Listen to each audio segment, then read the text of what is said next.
हे कैसे हैं आप सब। तो आज हम एक super super interesting chapter the human I and the colourful world को ना बिल्कुल मास्टर करने वाले हैं। और हाँ, इसको ऐसे समझेंगे कि फुल मार्क्स तो आने ही आने हैं। तो जैसा कि अलग सर हमेशा कहते हैं, हाँ तो गुड्डू गुड़िया, चलिए शुरू करते हैं ह्यूमन आई और उसकी रंगीन दुनिया की कहानी। सवाल ना बड़ा सिंपल सा है, हम ये इतनी खूबसूरत कलरफुल दुनिया आखिर देखते कैसे हैं, और उससे भी ज्यादा जरूरी इस चैप्टर में फुल मार्क्स स्कोर कैसे करें। दोनों सवालों का जवाब आज मिलने वाला है। तो ये रहा आज का अपना रोड मैप। सबसे पहले हम आंख के पार्ट से शुरू करेंगे, फिर उसके फोकस करने की सुपर पावर को समझेंगे। उसके बाद जो आम प्रॉब्लम्स आती है ना विजन में, उन्हें और उनके सोल्यूशन को देखेंगे। फिर नेचर के कुछ अमेजिंग लाइट इफेक्ट्स को एक्सप्लोर करेंगे, और हाँ, एंड में एग्जाम के लिए सबसे इंपॉर्टेंट क्वेश्चंस भी डिस्कस करेंगे। तो चलो डाइव इन करते हैं। ओके, तो शुरू करते हैं अपने पहले सेक्शन से। हमारी आंख जो बेसिकली हमारे सर के अंदर एक सुपर हाईटेक कैमरा है। चलो इसके पार्ट्स को ना एक एक करके समझते हैं। पता है, हमारी जो आंख है, ये जो आईबॉल है, ये लगभग एक परफेक्ट स्फीयर जैसी होती है, और इसका डायामीटर गेस करो कितना, सिर्फ 2.3 सेंटीमीटर्स। सोचो, इतनी छोटी सी बॉल पर काम कितने बड़े बड़े करती है। अब देखो, इस आंख को समझने का सबसे बेस्ट तरीका है लाइट के रास्ते को फॉलो करना। ऐसे सोचो जैसे हम एक घर में एंटर कर रहे हैं। कॉर्निया हो गया मेन गेट, प्यूपिल और आइरिस बन गए एडजस्टेबल दरवाजा, लेंस है हमारा फोकसिंग इंजन, और रेटिना वो है सबसे पीछे लगी स्क्रीन। तो चलो शुरू करते हैं ये सफर। तो सबसे पहले लाइट टकराती है कॉर्निया से। ये आंख की सबसे बाहर वाली एकदम ट्रांसपेरेंट लेयर है। और यहाँ ना एक बहुत ही सरप्राइजिंग फैक्ट है। हमें अक्सर क्या लगता है कि सारा फोकस लेंस करता है, राइट? पर नहीं, लगभग 80% लाइट की बेंडिंग तो यहीं कॉर्निया में ही हो जाती है। मतलब ये सिर्फ मेन गेट नहीं, बल्कि आंख का सबसे पावरफुल रिफ्रैक्टिंग सरफेस भी है। कमाल है ना? ओके, कॉर्निया से अंदर आते ही हमें मिलता है एक छोटा सा होल। इसको कहते हैं प्यूपल। और इस होल के साइज को कंट्रोल कौन करता है? एक मस्कुलर शटर जिसका नाम है आइरिस। बिल्कुल सिंपल भाषा में समझो, प्यूपल तो सिर्फ एक रास्ता है, एक होल है, और आइरिस वो गार्ड है जो डिसाइड करता है कि ये रास्ता कितना बड़ा या छोटा होगा। और हाँ, एग्जाम के लिए गोल्डन टिप, अगर सवाल आए कि लाइट कौन कंट्रोल करता है और ऑप्शन में प्यूपल और आइरिस दोनों हो, तो आंसर हमेशा आइरिस होगा। इसको याद रखना। अब लाइट पहुंचती है हमारे मेन हीरो तक, हमारे मेन फोकसिंग इंजन तक, जिसे कहते हैं क्रिस्टलाइन लेंस।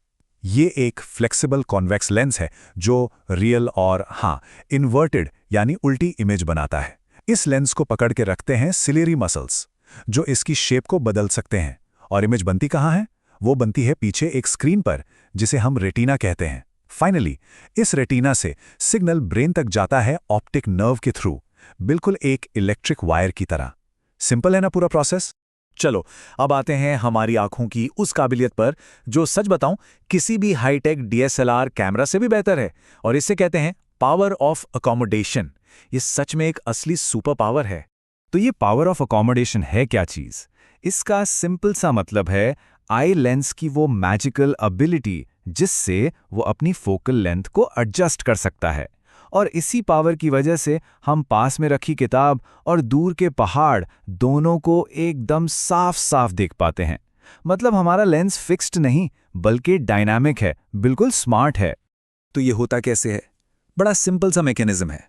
देखो, जब हम पास की कोई चीज देखते हैं तो सिलेरी मसल्स को मेहनत करनी पड़ती है, वो कॉन्ट्रैक्ट हो जाते हैं। इससे लेंस हो जाता है मोटा और कर्व्ड, फोकल लेंथ हो जाती है कम और पावर बढ़ जाती है। इसके एकदम उल्टा, जब हम दूर देखते हैं तो मसल्स आराम से रिलैक्स हो जाते हैं, लेंस पतला हो जाता है, फोकल लेंथ बढ़ जाती है और पावर कम हो जाती है। बस इतना ही है, सिंपल राइट?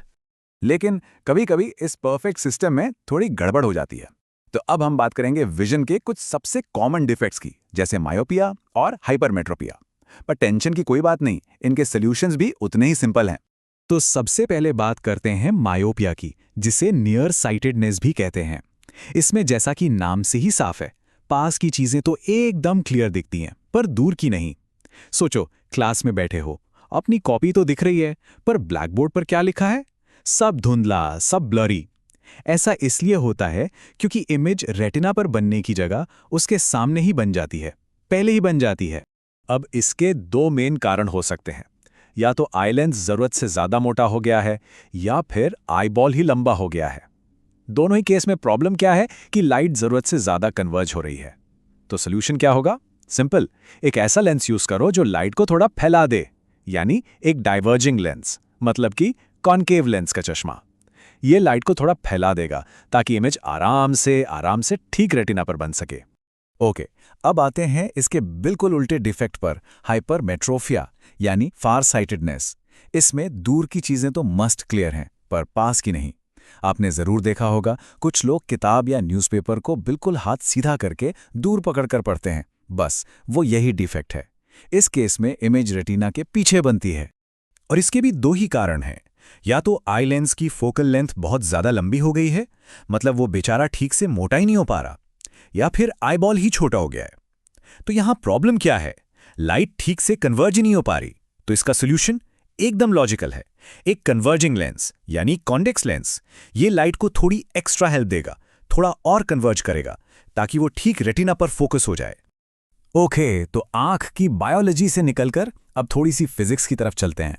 अब हम एक्सप्लोर करेंगे कि लाइट हमारे आसपास की इस रंगीन दुनिया में कैसे कैसे जादू कैसे कैसे कमाल दिखाती है। तो सबसे पहला कॉन्सेप्ट है डिस्पर्जन।